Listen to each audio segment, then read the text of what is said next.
Hello friends, Ram Ram. कैसे हो आप सभी? उम्मीद करता हूं कि आप लोग अच्छे होंगे। आज मैं इस वीडियो में बताने वाला हूं यूपी होमगार्ड की जो न्यू वैकेंसी आने वाली है उसके बारे में। उसमें क्या योग्यता मांगी गई है, एज लिमिट क्या है, सिलेक्शन प्रोसेस क्या है, कौन कौन इसमें फॉर्म को अप्लाई कर सकता है और जो अप्लाई होगा वो कब से लेकर कब तक इसमें अप्लाई होगा, इसमें जो है सैलरी कितनी मिलने वाली है, ए टू जेड इस यूपी होमगार्ड से रिलेटेड जो भी इम्पोर्टेंट टॉपिक है उसके बारे में इस वीडियो में बताने वाला हूं। तो वीडियो को स्किप ना करें और वीडियो के अंत तक बने रहे ताकि आपको यूपी होमगार्ड के बारे में संपूर्ण जानकारी मिल सके। तो सबसे पहले से हम बात करते हैं टोटल पोस्ट जो है, कितने पोस्ट की वैकेंसी आई है। तो 44,348 पदों की वैकेंसी आने वाली है। ये घोषणा हो चुका है, ये अगस्त के माह में आना था लेकिन अभी तक आया नहीं है, लेकिन बहुत ही जल्द यूपी होमगार्ड 44,000 प्लस पदों की वैकेंसी देखने को मिल जाएगी। अब हम बात करते हैं पोस्ट नेम की। तो पोस्ट नेम पहले ही बता दिया, होमगार्ड की ये भर्ती है और वो भी यूपी होमगार्ड की। बात करते हैं इसमें कौन कौन फॉर्म को अप्लाई कर सकता है।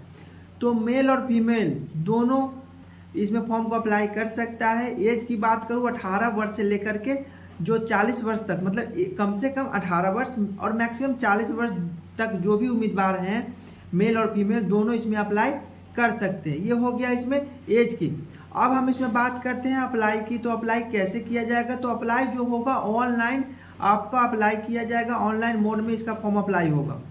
अब बात करते हैं सैलरी की। तो सैलरी इसमें कितनी मिलने वाली। तो सैलरी जो है 25,000 प्लस ही सैलरी यूपी होमगार्ड में मिलेगी, क्योंकि ये जो होती है होमगार्ड इसमें सैलरी कम ही होती है। जैसे कि एक यूपी पुलिस कांस्टेबल की जो सैलरी होती है उससे काफ़ी कम होती है एक होमगार्ड की। चाहे वो किसी भी स्टेट का होमगार्ड जो पद होता है उसमें सैलरी कम होती है, एक कांस्टेबल के मुकाबले उसमें बहुत सैलरी कम होती है। अब हम बात करते हैं योग्यता की। क्या योग्यता होनी चाहिए ताकि हम इसमें फॉर्म को अप्लाई कर सकते हैं। तो आपका योग्यता जो है 10वीं पास आप हैं, 10वीं पास हैं तो आप इसमें फॉर्म को अप्लाई कर सकते हैं। 10वीं पास ही मांगा गया है, ऐसा नहीं कि दूसरे नौकरी की तरह 12वीं ग्रेजुएशन, ऐसा नहीं मांगा गया। इसमें सिर्फ 10वीं पास। तो 10वीं पास अभी के डेट में हर एक उम्मीदवार जो होते हैं 10वीं पास होते ही हैं, तो उनके लिए बहुत ही बेस्ट है। 10वीं पास जो भी है यूपी होमगार्ड के लिए अप्लाई कर सकता है, यही योग्यता मांगी गई। अब हम बात करते हैं एज लिमिट की। तो जो एज मांगी गई है 18 वर्ष मिनिमम और मैक्सिमम 40 वर्ष। 18 वर्ष से लेकर के 40 वर्ष एज लिमिट बताया गया है। ओबीसी, एससी, एसटी के लिए छूट मिलेगी, लेकिन ये जो छूट मिलेगी वो गवर्नमेंट रूल के हिसाब से अगर छूट मिलेगी तो मिल सकती है, नहीं अगर दिया गया तो जो नॉर्मल एज है 18 वर्ष से लेकर के 40 वर्ष वही एज लिमिट रहने वाली है। अब हम इसमें बात करते हैं आवेदन शुल्क। जो आप फॉर्म अप्लाई करते हैं तो उसका शुल्क कितना लगेगा। तो आप जनरल से आते हैं या फिर ओबीसी से तो आपको 100 रुपया लगेगा। एससी, एसटी या फीमेल है तो आपको एक भी रुपया शुल्क नहीं लगेगा। आप फ्री में आप फॉर्म को ऑनलाइन कर सकते हैं, लेकिन जनरल ओबीसी को 100 रुपया आपको चार्ज लगेगा। अब हम इसमें बात करते हैं सिलेक्शन प्रोसेस की। इसका सिलेक्शन प्रोसेस क्या होने वाली है। तो यूपी होमगार्ड की जो सिलेक्शन प्रोसेस है उसमें एग्जाम होगी।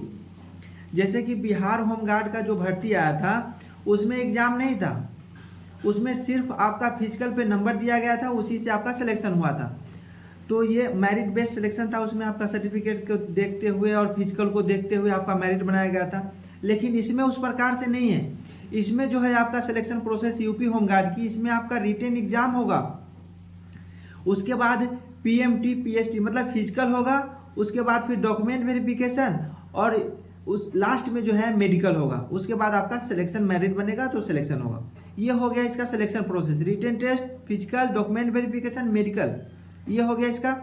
उसके बाद इसमें हम बात करते हैं एग्जाम पैटर्न। जो रिटन टेस्ट होगा उसका एग्जाम पैटर्न क्या होने वाला है, क्या क्या क्वेश्चन पूछेगा और कितना क्वेश्चन पूछेगा।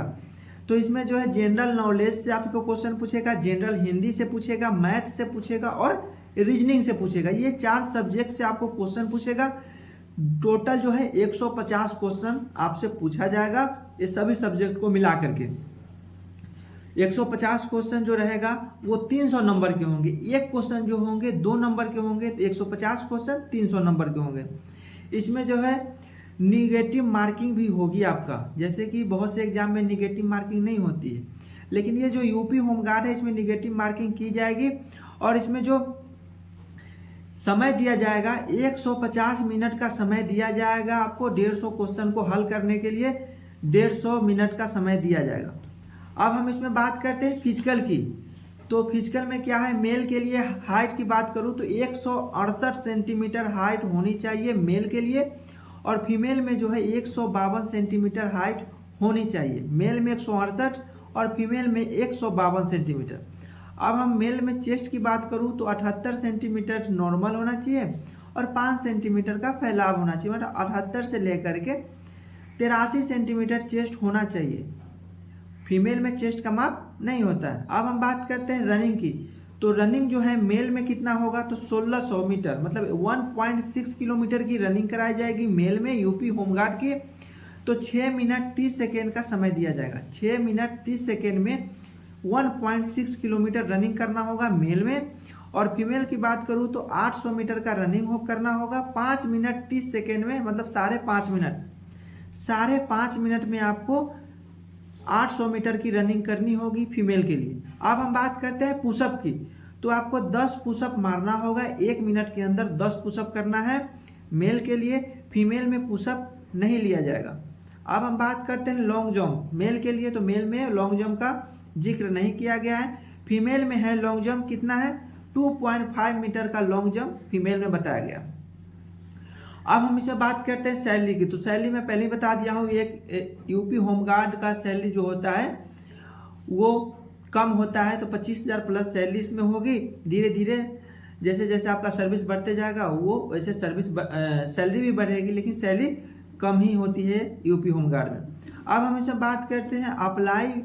जब फॉर्म अप्लाई करते हैं तो कौन कौन से डॉक्यूमेंट लगते हैं। तो आपके पास आधार कार्ड होनी चाहिए, पासपोर्ट साइज फोटो होने चाहिए, रजिस्टर मोबाइल नंबर होना चाहिए, ईमेल आईडी होना चाहिए, 10वीं की मार्कशीट या 10वीं की सर्टिफिकेट होनी चाहिए, और इसमें परमानेंट रेसिडेंस सर्टिफिकेट होनी चाहिए, सिग्नेचर होना चाहिए, और कास्ट सर्टिफिकेट होना चाहिए। जिसके लिए लागू है उसके लिए कास्ट सर्टिफिकेट होना चाहिए और रेसिडेंस सर्टिफिकेट। इतना सारा डॉक्यूमेंट आपके पास है तो आप फॉर्म को ऑनलाइन आराम से कर सकते हैं, क्योंकि इतना ही डॉक्यूमेंट जरूरत होती है। अब इसमें हम बात करते हैं अप्लाई जो है कब से शुरू होगी इसमें। तो इसका जो घोषणा था यूपी होमगार्ड की आने का 44,000 प्लस पदों की, तो ये घोषणा बहुत पहले से कर दिया गया है यूपी सरकार के द्वारा से। इसका बहुत ही जल्द वैकेंसी आएगी, इसका नोटिफिकेशन आएगा। घोषणा कर दिया गया था, लेकिन इसका जो है अगस्त बताया जा रहा था, फर्स्ट वीक या लास्ट वीक। तो फर्स्ट वीक तो चला गया, आया नहीं। हो सकता है इसका अगस्त लास्ट तक इसका फॉर्म भरना स्टार्ट हो जाए, इसका नोटिफिकेशन ऑफिशियल नोटिफिकेशन आ जाए। तो इसका फॉर्म अप्लाई अभी स्टार्ट नहीं हो रहा है, लेकिन अगस्त के माह लास्ट तक होने की संभावना हो सकता है। 10 दिन आगे पीछे हो सकती है, लेकिन ये जो वैकेंसी है 44,000 प्लस पदों की, ये वैकेंसी बहुत ही जल्द आपको देखने को मिल जाएगी। ये था यूपी होमगार्ड की जो भी रिक्वायरमेंट था, योग्यता से लेके age limit, selection process, salary और इसमें एग्जाम पैटर्न, जो भी इंपॉर्टेंट टॉपिक था वो मैं वीडियो के जरिए बता दिया हूँ। अगर इससे ज़्यादा जानकारी चाहिए तो आप इसके ऑफिशियल वेबसाइट पर जा करके आप इसके नोटिफिकेशन पढ़ सकते हैं। अभी इसका फॉर्म अप्लाई नहीं हो रहा है, लेकिन जब भी फॉर्म को अप्लाई करें इसके ऑफिशियल वेबसाइट पर जा करके खुद से आप नोटिफिकेशन जब तक पढ़े नहीं तब तक अप्लाई मत करें। एक बार नोटिफिकेशन पढ़ लें, संतुष्टि आपको मिल जाए, उसके बाद फिर इसमें फॉर्म को आप अप्लाई कर सकते हैं। वीडियो कैसा लगा कमेंट में जरूर बताइए। अच्छा लगे तो वीडियो को लाइक करें, चैनल पे नए हैं तो चैनल को जरूर सब्सक्राइब करें। फिर मिलते हैं नेक्स्ट वीडियो में नए टॉपिक के साथ, तब तक के लिए जय हिंद जय भारत।